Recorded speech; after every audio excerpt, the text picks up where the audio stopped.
Here we are, folks, back with Chapter 6 from the Earth story in the book Life Among the Stars. We're picking up on Chapter 6. If this is the first one you're listening to, you can find some more videos with the earlier chapters. And so here we go. If you like what you're hearing, hit the bell and subscribe and hit the like sign, leave some comments, all the things that will help this be able to be spreading to more people. I think they call it help with the algorithms. Yes. Chapter 6, A New Colony. The bar was getting a little more full every day. Trevor was happy about it, but I heard on the grapevine that some people were whispering and complaining. They didn't like the fact there were so many ALFs there, and especially the fact they were cavorting with the humans. I wondered why people couldn't just mind their own business. The place was finally becoming fun again. The ALFs could drink or eat when they wanted, and they weren't getting drunk or anything. So what was the big deal? I began to wonder if they just wanted to keep us separate. Maybe the Essentials and wannabe Essentials didn't want the ALFs picking up our bad habits. I don't know what it was, but it was upsetting, like many things that often frustrated humans to the point of volunteering to go off-planet to start a new colony. For many, that was the only freedom they had away from the velvet boot of the Essentials. I wasn't like most of them. I didn't care. I could keep myself busy, work around the Essentials, and if need be, find a new bar.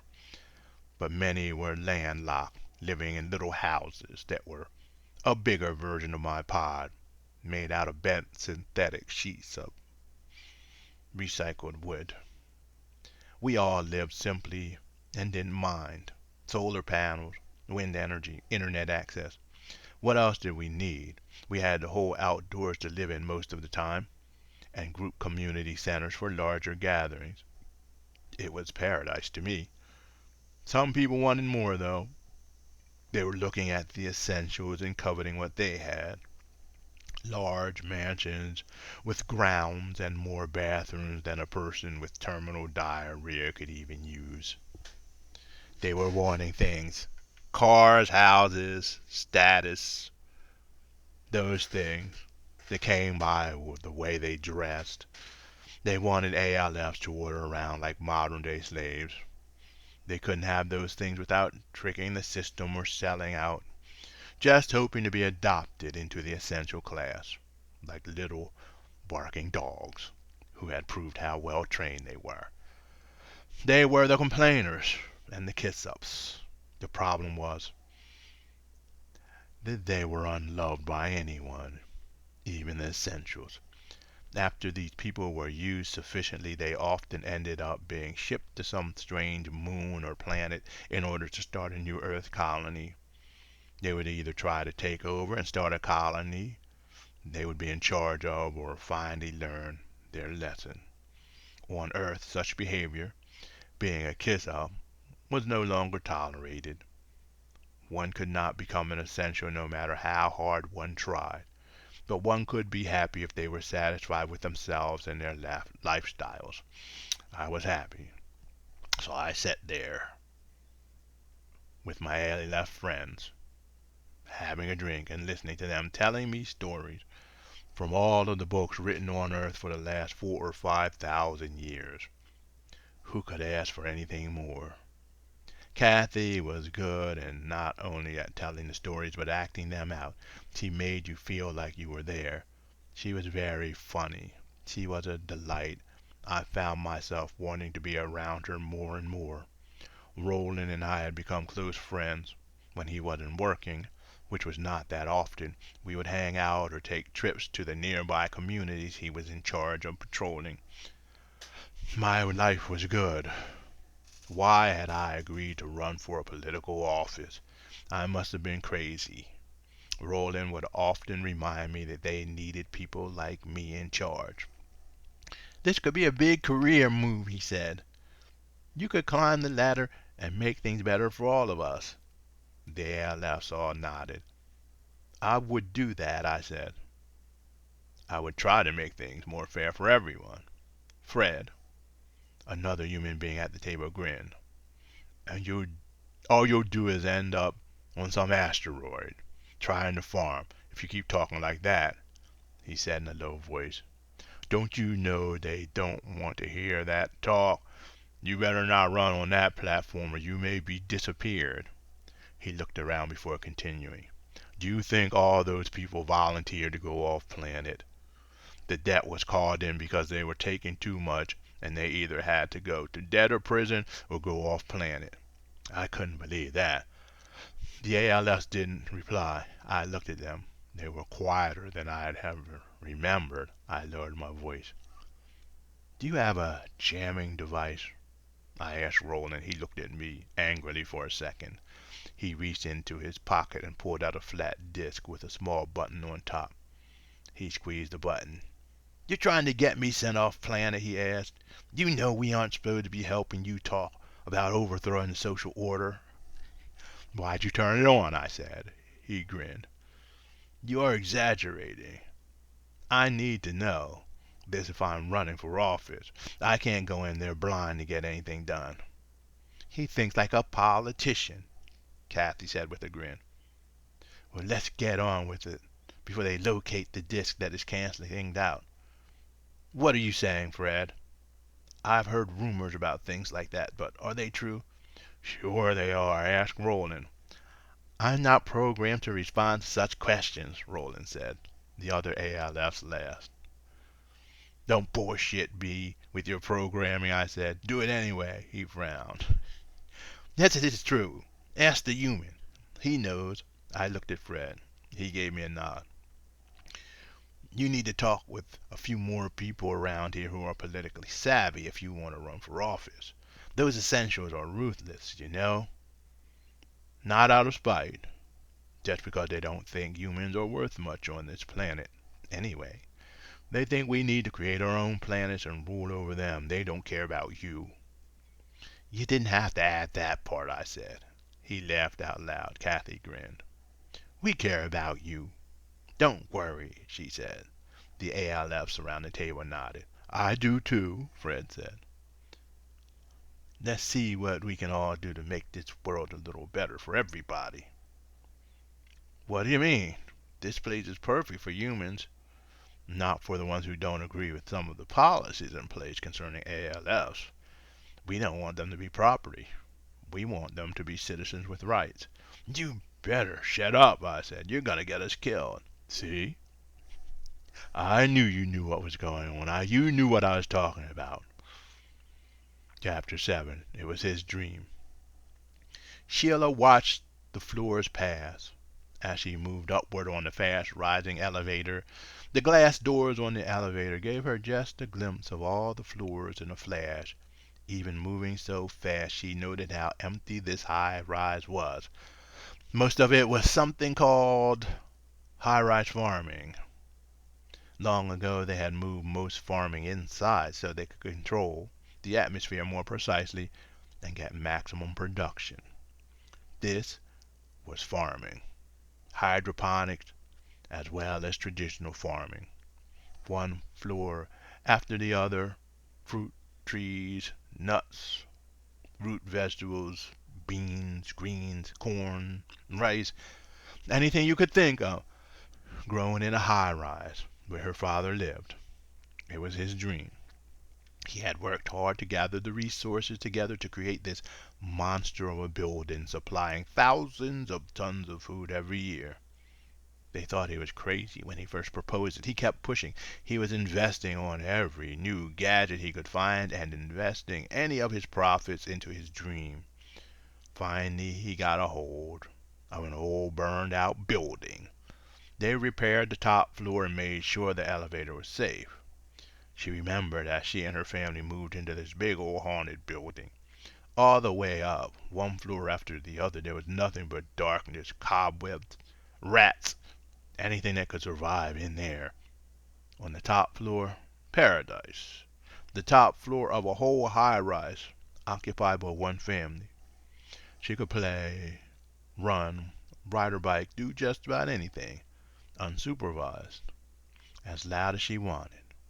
While they enjoyed that life, he began to rent out a few floors to people who shared his vision. A small investment into a crazy scheme to mine gold from an asteroid in the asteroid belt paid off, and they had more money than they could ever spend. Baron Hightower, her father, plowed money into his dream until it was completed. They were in the money. The essentials opened the doors to them. They had anything and everything they could possibly want, except fun and excitement. She thought they were rather stuffy and boring. They seemed to be enamored with ALFs treating them as if they were slaves. She didn't like that very much. They seemed too human. If only they were more boxy or less human looking, but they looked just like people and seemed to have emotions like people, just a bit more subdued. But they were there. Anyone who had been around them for a long time could notice them. The essentials never did because they didn't want to notice them. That included her father, of course. She thought they got off on the fact that these ALFs were close to being human. It was like a return to the slave state her country had started. To her, it was a little sickening. She wanted independence.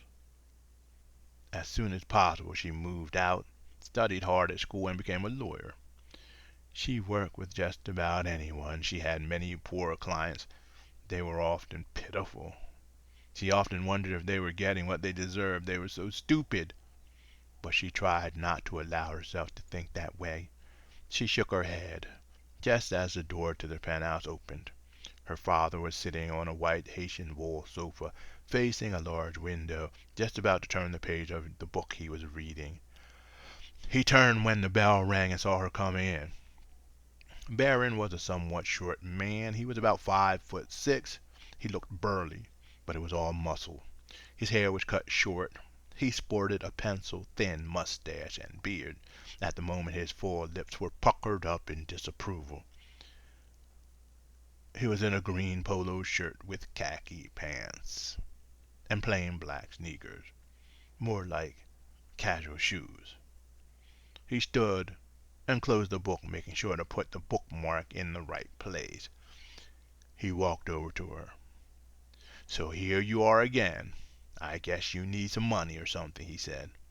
"Not hardly." She pushed past him. "I would like a little bit of food, though." She headed straight for the kitchen and opened the refrigerator. "Make yourself at home," he said. Her mother, Marjorie, entered in from the side room. "Don't eat anything I'm planning for dinner, stranger," she said playfully. Sheila grinned. "I'm here on official business." She walked over to the island that sat in the middle of the overly large kitchen and slid out a stool. "I think I've found the person you want to back for community captain." She began to nibble on a bit of goods that she had retrieved from the refrigerator. "Huh, really?" Baron said. He looked at her askance. "Don't look at me like that. You know I'm the best lawyer in the city." "That's not saying much," he said. He walked over and pulled out a stool. "Suppose you tell me about this candidate." "Sure," she said with a grin. "But first I want a beer." She headed back toward the refrigerator. "I thought you moved out," Marjorie said. Sheila ignored her. "Home's where the heart is, Mom," she said as she returned to the table. "Where do I start? How about a name, sex, occupation? Oh, yes. His name is James Williams. I don't think he has an occupation. He lives in one of those horrible little pods without enough room to even turn around in this grassy little alley near a schoolyard." "You're kidding," Baron said. "What's wrong with you?" "Sounds like your type of guy," Marjorie said, coming over and taking a seat.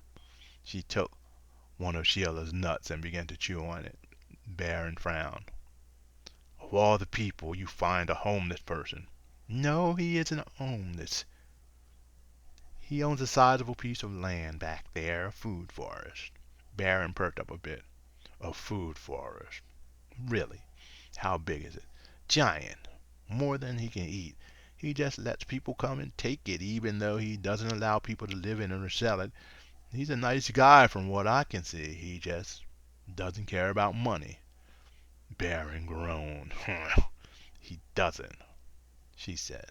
I vetted the guy, and he has quite a bit of resources. I mean, he's loaded compared to about 80% of the population. This guy has tons of money and is making more and more every day. Really. And he doesn't care about money. No, I don't think he wants to be poor and have to work. I think he doesn't care about it because he has so much of it.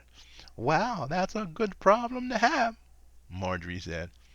And he's only 25. He could climb really high. He had a lot of friends, human and, get this, ALS. He gets along with ALS and they seem to like him. Like him, do they? They appear to like him. Whatever, Dad. Truth is, I think he would be the perfect candidate. He could really be a bridge person. He's an essential and doesn't even know it. But he has street credit with the rabble. The rabble, Marjorie repeated back. God, I wouldn't even call him that. Well, you know what I mean, she said. So he seems this good. She nodded. What does he need? He at least needs a little house pod so he can have some meetings. It wouldn't stand out or put him above everyday people, but he needs one. How many people want to meet with a candidate that they're sponsoring in one of those community buildings? He seems hesitant about getting one, though. Really? Marjorie asked. He hasn't said no, but he's not going to do anything about it. Give me an address, Baron said, pulling out his smart notepad. We'll take care of it. And that is the end of the readings of chapter 6 and 7. Thank you for being with us today. And we'll be back again very, very soon. Continuing with this short story from Life Among the Stars. If you want to purchase this book, you can get it at Amazon.com. And remember, search below to see the other things we're doing. May your day be lovely and your life be as beautiful as your thoughts. Namaste, everyone.